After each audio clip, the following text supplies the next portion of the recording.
ஆரம்பத்திலேயே நான் வந்து ஒரு அன்ஹெல்தி சிச்சுவேஷன் மென்ஷன் பண்ணியிருந்தேன் சார். என்ன அப்டின்னா 2 படம் வருது. 2மே நம்ம ஊர் படம். நம்ம கொண்டாடின நட்சத்திரங்களோட படம்.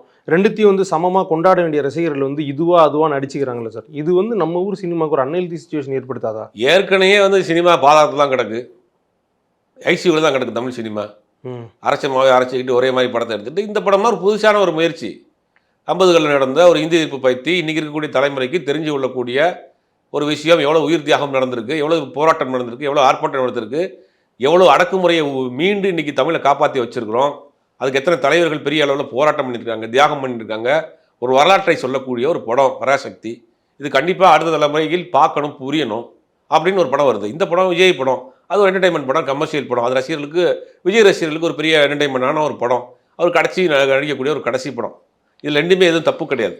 அது முடிவு எந்த படத்தை வேணும்னு முடிவு பண்ணுறது ஆடியன்ஸ் தானே. அது வர்றதுக்கு முன்னாடி நீங்கள் ஏன் வந்து இந்த மாதிரியான ஒரு பிரச்சனையை குழப்பி ஒரு படத்தை வரவிடாமல் பண்ணுறது, உள்ளடி வேலை பண்ணுறது, ஒரு நடிகரை வந்து கார்னர் பண்ணுறதுங்கிறது வந்து சினிமாவை மேலும் மேலும் வேற ஒரு தளத்துக்கு தப்பான பாதையெல்லாம் கொண்டு போய் விட்டுரும். ஏற்கனவே தமிழ் சினிமா மிகப்பெரிய படுபாதாளத்தில் கிடக்கு.